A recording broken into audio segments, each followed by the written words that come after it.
Hello and welcome to the opening round of the 2013 World Rally Championship, the mighty Rally Monte Carlo. WRC is an international white-knuckle ride against the clock on gravel, tarmac, ice and snow. It features the finest drivers in the world. They aim to be the fastest through a number of timed stages over the course of the rally weekend. I'm Kevin Piper, kicking off the new season with the most famous event of them all. Monte Carlo is unique, taking place on tarmac roads, but as the crews climb into the mountains, they'll encounter ice and snow. The fourth and final day will also see the cars having to tackle night stages, an extra challenge for drivers, but all adding to the excitement for the fans. Well, Monte Carlo is the first of 13 events across 4 continents, which will see the cars take on each other and the elements, ranging from the snow of Sweden, the rugged mountains of Argentina, to the fast, smooth gravel of the Australian bush, and much more. The first 3 days of Monte Carlo witnessed a masterclass from world champion Sebastian Loeb. His combined time over the 13 stages so far gives him a lead of nearly 2 minutes. If he gets home safely today, the Citroën driver will claim his 7th Monte Carlo victory. Loeb's nearest challenger is fellow Frenchman Sébastien Ogier, whose second position represents a fantastic performance for the Volkswagen Polo R, making its WRC debut here.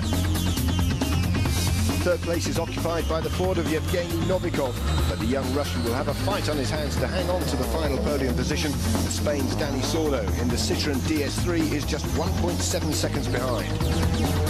Their battle, the highlight of day 3, Sordo, a veteran of 5 Monte Carlo rallies, looked to be in control until this high-speed spin cost him time on stage 11, leaving Novikov, competing here for only the second time, close on his tail.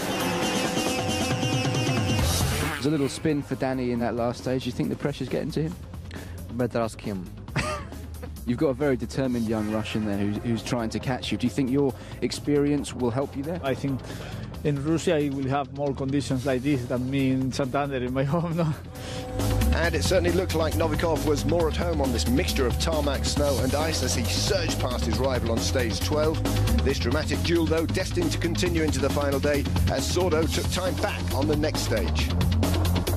So here's the situation going into the final day. Loeb's lead over Ogier stands at 1 minute 47 seconds. Novikov and Sordo separated by just 1.7 seconds. The VW of Jari-Matti Latvala is in 5th. Further down the leaderboard, Nico Hirvonen is 6th, ahead of fellow Finn Juho Hänninen, Mads Ostberg, Rian Bouffier and Martin Prokop.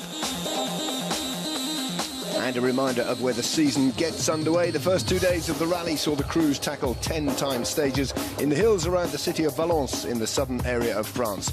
Yesterday's 3 stages took the cars south to Monte Carlo itself. And this was the scene this morning, the location famed, of course, for the Monaco Formula 1 Grand Prix. But today it would be home to these 1.6-litre, 300 brake horsepower turbocharged 4-wheel drive racing machines. The final day sees the cars leaving the Principality to tackle 5 mountain stages, including 3 runs through the infamous Col de Turini, one of the most iconic features of Rally Monte Carlo. And if these snow-covered mountain roads weren't a big enough challenge, the final 2 stages will take place in darkness. Crews will at least get their first look at the famous Col de Turini in daylight, along with our commentator, Paul King. Thanks, Kevin. And on this 40th anniversary of the start of the World Rally Championship, it's only fitting that we take in one of the most famous stages of them all. Thousands of fans packed into the Col de Turini itself, while the rally leader waits down on the start line.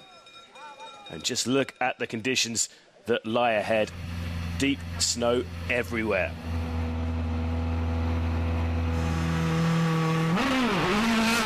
We are back underway in Monte Carlo, and Sebastian Loeb will be hugely relieved. He has built up such a big lead.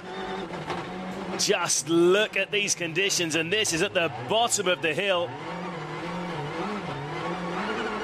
Well, Loeb may have taken on this infamous event 9 times, but he will have rarely witnessed conditions like this.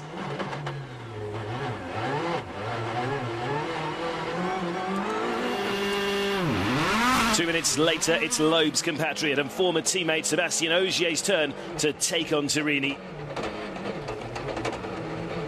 Ogier himself has a comfortable advantage back to the man in third, and he remains on course to get Volkswagen's WRC debut off to an incredible start.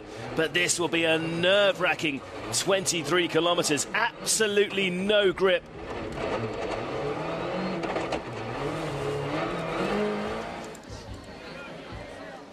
Up ahead, the fans are patiently waiting, and Loeb's continued his ascent to the col itself. And just look how much snow is up here. A big slide from Loeb. The fans enjoying that, but I'm not sure Loeb will. Terrific reception from the fans waiting on the mountain. Now on the downhill descent, and even on the studded Michelin tyres on this surface, Seb is still struggling. These are incredibly difficult conditions. Sebastian, end of the Turini stage. Conditions are incredible. What's it like? It's undrivable. It's some wet snow. We have no grip at all. We drive like maybe in the straight 30 kilometers per hour. If you go more, you lose the car completely and you go out. So it was really, really terrible. And we make the line for the other behind. It was really, really, really bad. Well, that says it all. If the most successful driver of his generation can barely stay on the road, you know it must be tough. Anyway, we're now looking at Evgeny Novikov, who, of course, is involved in that thrilling fight for third.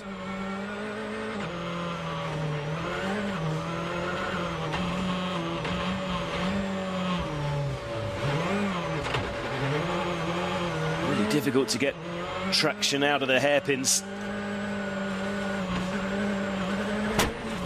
Oh, but that was a big impact. And another one. And could this be the end of Novikov's hopes of a Monte Carlo podium? He's giving it a go to get back on his way. But this car looks like it's in trouble. Let's take another look at this. It just drifts and bounces from wall to wall. Evgeny and Ilka Minor passengers. Well, could that be our battle for third over already? And Danny Sordo, of course, will be the beneficiary. Sordo, one of the more experienced drivers around these days, and he will need it in here.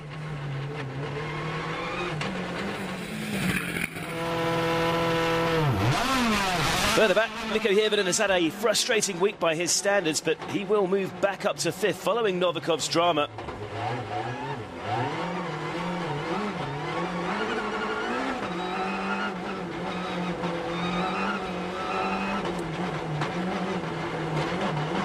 There's some marshals waving at Mikko here, warning him to slow down. There's been an incident up ahead. Oh, and Mikko could be making up another position here, because that is a very stationary Jari-Matti Latvala at the side of the road. Like Novikov, it looks as though Jari's careered into a wall, and he too is out. Hirvonen will gain 2 places in one stage here. Amazing scenes in stage 14, 2 victims in the space of a few minutes. Mikko still needs to safely negotiate the col here. He's understandably backed right off. But Hirvonen at least is on his way downhill. He should make it to the stage finish.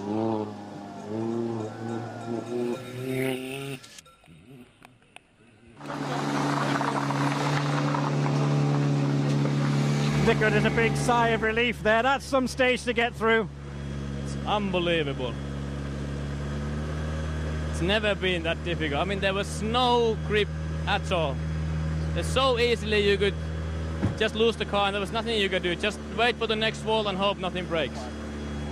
Well, the third Finn competing in the WRC class this week is Juho Hänninen. He's also due to make up 2 places to fifth in here.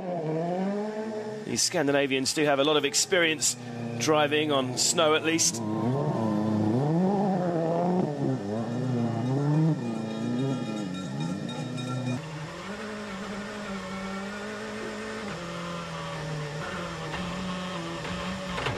Oh, but the carnage continues.